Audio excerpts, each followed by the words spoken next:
The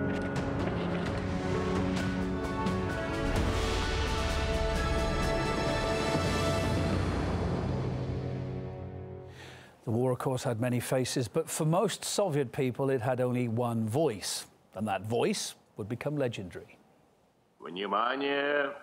Говорит Москва! Говорит Москва.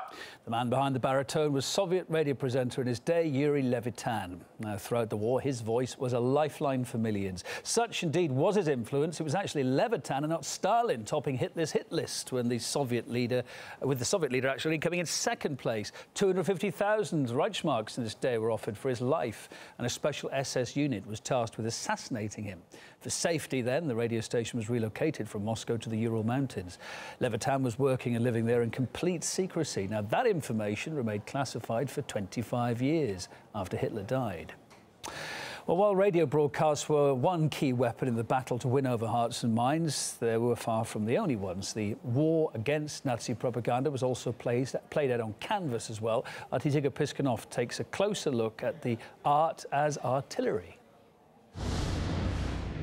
From the first day of the war, huge lines of volunteers stretched out in front of draft stations across the entire Soviet Union. Millions of people, from teens to the elderly, wanted to enlist in the army to fight the Nazis. Those who couldn't played their role on the home front, working 18-hour shifts at factories to supply the troops. The war was felt by every citizen and every family, and art became not only a reflection of the nation's spirit, but a separate force in itself. This is one of the most iconic posters of those times. It's named "The Motherland Calls," and the artist was inspired by his wife, who ran to him as soon as she found out about the start of the war. The expression on her face made him ask her to freeze and begin immediately sketching the poster.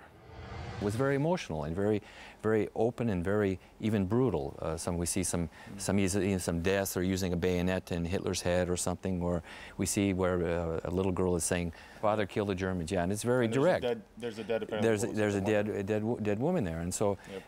I looked at some Western placats from the war the other day, and it was, of course, very different. It was very much more pulled back, talking more about the home front and having to maybe make more weapons or something like this. But this is very much close to home, and of course you can't compare the trials that Soviet Union went through and what the Western powers went through. So it's obvious to me why it should be so much more direct. What can you say about the colors? We see a lot of black, red, yellow. Well, they're very dramatic.